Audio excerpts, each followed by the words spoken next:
In this video, I'm going to illustrate the broken glass effect. Earlier, in a previous video, I used a picture of a woman in broken glass to depict her anxiety that I got from Pixabay. I always wondered how that effect was done.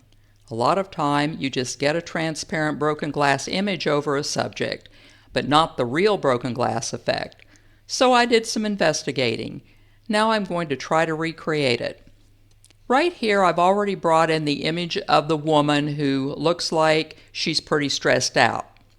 Now I need to bring in the broken glass overlay by going File and Place, and this is the one I'm going to use, Broken Glass Transparent, Cropped and Edited.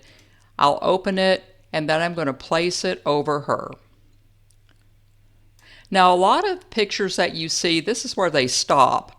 So you're seeing her through a broken window, but the reality is that most of the time you are seeing a little bit more than that. So the window is cracked and her image is warped and all that sort of thing, and that's what I'm going to try to recreate.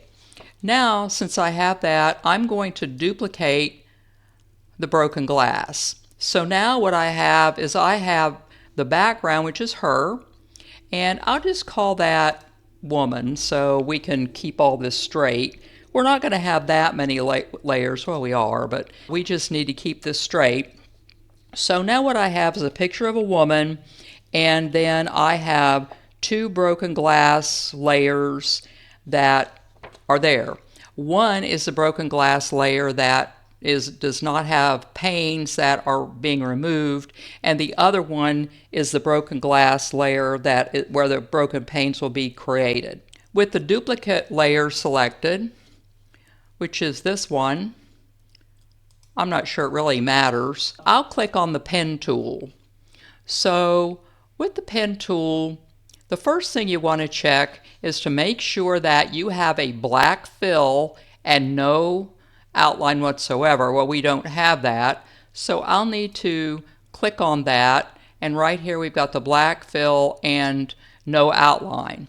You don't want any outline because when you outline the panes of glass, all the black is really forced so you can see them. But if you outline the panes of glass, you're going to have weird black lines on her face, and you don't want that. So we're going to go ahead and start with this one. And I'm just going to take the pen tool, and of course my outline changed back, so I'm going to have to fix it.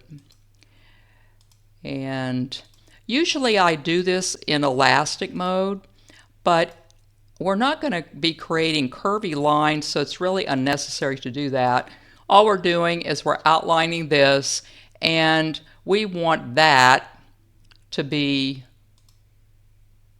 not like that. This to be like that. So look up here and make sure that your fill is black and your outline is nothing. Alrighty, now after that we want to go back to the move tool. We're going to go down here to the woman and make a copy of her. So we'll make a copy of the woman, a duplicate. So now we have two of her, but we're going to move our duplicate up into the glass. So now we have her in the glass, and the way you could check to see if that has happened correctly is you can see her picture is in there. So now you have a clipped image of the woman in the same shape as the pane of glass that we just drew. This is a lot like the clipping mask that I think I did before, I'm not sure. But you can't use a clipping mask in Affinity if you're using a curve. This is a curve, this isn't a shape. So you can only use the clipping mask if you have a shape. But this nesting works just fine. Okay, so there's our first pane of glass. So let's select this pane of glass, and notice how I can move it out, and it looks like that it's kind of warped. So later on we're going to be fiddling with that. Okay, now we need to select the pen tool again. Oh, we need to click off of that. We're going to click the pen tool again, and we're going to select another pane of glass. So now I'll go up here and select this one. So we'll go over that way, go up, and then close that off. And then remember, we want to check and make sure that that is not black. So we're going to have to select the thing underneath and see it's the wrong one. So we need to make sure that this is going to be black. So make sure that this is black and this has no line whatsoever. So now we have another piece of glass. We go down here to the woman and we make another copy of her. I'm going to do about 4 or 5 of her. And so now we've got another copy, and we're going to move this up until it hits this black pane of glass. So now we have, whoops, right there. So we have, where did she go? Oh, there she is. So now we have the pane of glass, and notice that it will move out, and we've got our shard of glass. Okay, now we'll click out of there, select the pen tool, and then do another pane of glass. I'm going to go over here and do it over here. So we're going to go down this way and go back up and over and down, and make sure that this is clipped off, or else it's going to fill everywhere and then you'll be wondering what's happening. Okay, and once again it did that to me, so I don't know why. Okay, we need to make sure this is black and this has no line. Okay, so now we need to go down here and make another duplicate of the woman, make a duplicate, and then take this woman and move her up until we see the black pane of glass. Whoops, make sure she's in there. Wonder why I can't get her in there. Oh, there she is. Okay, so she's in there, right there, and we can move her out and in. Okay, so now I have 3 panes of glass. I have that one, I have this one, and I have this one. Let me see, do I want another one? Well, let's see what's happened to... I might want another one. Let's do one down here. I'll do one more. I'll do one down here.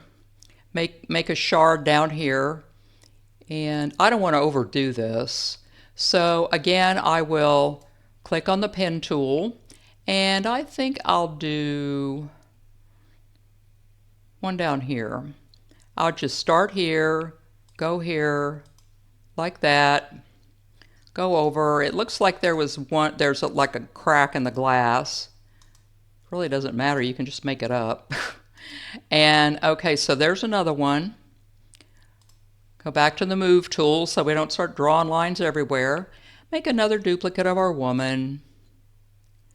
And then take our duplicate of our woman and move it up until we find this. See if she appears. And she does.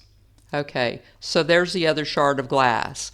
Okay, so now we have all these shards of glass. Now I'm going to move each one so that I get the broken glass effect that I want. So here's one, and I can move this down a little bit so it looks like that it's broken off. We don't want to go crazy here. And then this one, so it looks like that it's fractured off. And this one, so it looks like that it's fractured off.